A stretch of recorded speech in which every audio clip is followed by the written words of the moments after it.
देश में 18 साल से ऊपर के सभी लोगों को वैक्सीन देने की मांग उठ रही है और आज IMA यानी इंडियन मेडिकल एसोसिएशन ने प्रधानमंत्री मोदी को चिट्ठी लिखकर वैक्सीनेशन तेज करने की सिफारिश भी की है। हालांकि 130 करोड़ से ज्यादा आबादी वाले हिंदुस्तान में सबको एक साथ वैक्सीन देना मुमकिन नहीं है और यही बात आज स्वास्थ्य मंत्रालय की ओर से समझाई भी गई। अमेरिका ने फरवरी के अंत से लेकर 15 अप्रैल तक ये कहा कि हम केवल 60 से 69 साल के व्यक्तियों को ही टीका लगाएंगे। उन्होंने ये भी कहा कि उसके बाद हम 50 से 59 साल के व्यक्तियों को टीका लगाएंगे। फिर उन्होंने ये कहा कि हम 16 से 64 बरस के उन लोगों को टीका लगाएंगे जिनकी स्वास्थ्य की कंडीशन ठीक नहीं है, यानी कोमॉर्बिड है। अमेरिका ने कहा कि जो फ्रंट लाइन एसेंशियल वर्कर्स हैं, जो हमारे देश ने कहा कि हम उनको टीका लगाएंगे। फिर उन्होंने कहा कि जो 75 बरस और उससे ज्यादा आयु के लोग हैं, हम उनको टीका लगाएंगे। फिर हम अगले फेज में जाएंगे, फेज 1C, उसमें हम 65 बरस से 74 बरस के लोगों को टीका लगाएंगे। उद्देश्य कभी ये नहीं होता कि जिसको चाहत है उसको टीका दिया जाए, उद्देश्य हमेशा ये होता है जिसको जरूरत है उसको टीका दिया जाए। समझ गए कि मांग के आधार पर नहीं, जरूरत के आधार पर टीका दिया जाएगा। लेकिन अमेरिका में यूथ की आबादी उनकी टोटल आबादी से कितना है और भारत में यूथ की आबादी भारत की टोटल आबादी का कितना है, यह भी बता दीजिए।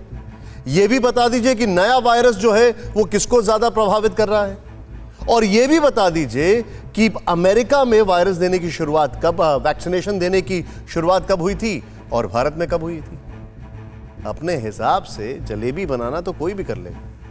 ये बात सही है कि भारत से कई गुना कम आबादी होने के बावजूद अमेरिका, ब्रिटेन और फ्रांस जैसे मुल्कों में सभी लोगों को वैक्सीन नहीं लगाई जा रही है। लेकिन देश में कम से कम इतना तो किया जा सकता है कि जिन राज्यों या इलाकों में संक्रमण तेजी से बढ़ रहा है वहां पर सभी लोगों को वैक्सीनेट कर दिया जाए ताकि संक्रमण की चेन को ज्यादा फैलने से पहले ही तोड़ा जा सके। और इसकी दरकार इस वक्त सबसे ज्यादा महाराष्ट्र में है, जहां कोरोना की सेकेंड वेव में वायरस हर दिन और विकराल होता जा रहा है। लापरवाही की डोज से संक्रमण की कड़ी हर दिन मजबूत होती जा रही है।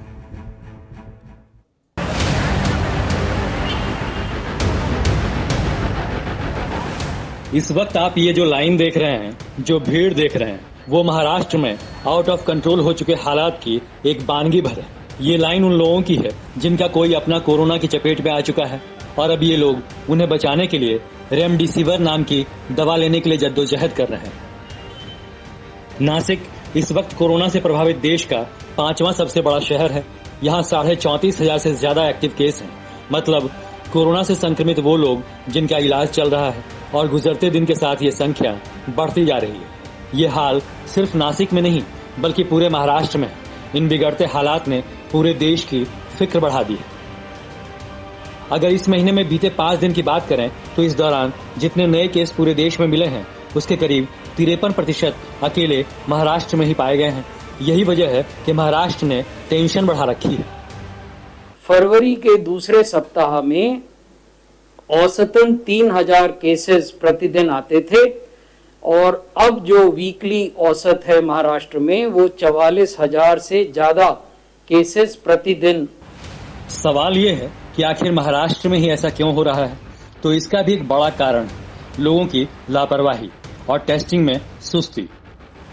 केंद्रीय स्वास्थ्य मंत्रालय महाराष्ट्र समेत सभी राज्यों से RT-PCR टेस्टिंग बढ़ाने की अपील कर चुका है ताकि जल्द से जल्द संक्रमितों और उनके संपर्क में आए लोगों की पहचान कर संक्रमण को फैलने से रोका जा सके।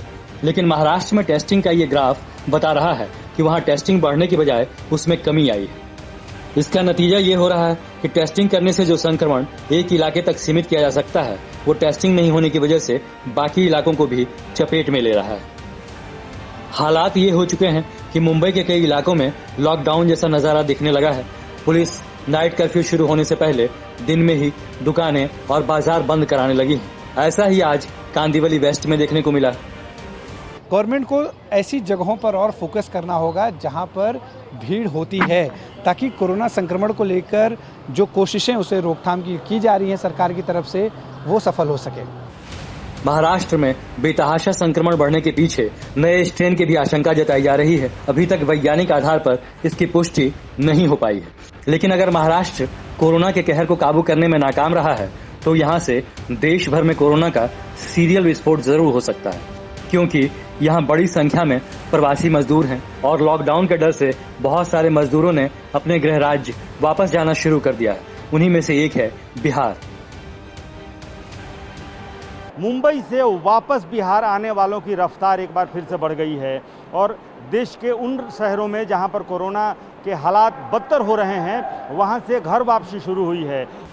दावे किए जा रहे हैं कि महाराष्ट्र से बिहार लौटने पर हर शख्स का कोरोना टेस्ट हो रहा है, लेकिन हकीकत में ऐसा नहीं हो रहा है। पटना जंक्शन पर क्या हो रहा है वो जानिए। इतने बड़े स्टेशन पर कोरोना जांच के लिए सिर्फ एक काउंटर है। ट्रेन स्टेशन है लेकिन काउंटर सिर्फ एक है। क्या सभी की जांच हो जाएगा? जो ट्रेन जो मुंबई, केरल या पंजाब से आ रही है, वो भी देख रहे हैं कि नहीं हो रही। सभी यात्रियों की नहीं हो रही है। सारी यात्रा तो संभव नहीं है। यहाँ लाइन लग जाता, पूरा लाइन लग जाएगा था वहाँ तक। संभव नहीं है। संभव नहीं। यही कमी और लापरवाही बिहार में शुरू हो चुके कोरोना विस्फोट के पीछे बड़ी वजह है। पिछले एक हफ्ते में डेली केस का आंकड़ा 74 से बढ़कर 935 पर पहुंच गया है, यानी करीब 12.5% का इजाफा। बिहार में जिस तरीके से मामले बढ़ रहे हैं, वैसे में व्यवस्थाओं को दुरुस्त करना पड़ेगा, क्योंकि एक छोटी सी लापरवाही भी बहुत भारी पड़ने वाली है। कैमरामैन कुणाल के साथ रुपेश कुमार, TV9 भारतवर्ष, पटना। परवाह देश की, सोमवार से शुक्रवार रात 10 बजे TV9 भारतवर्ष पर।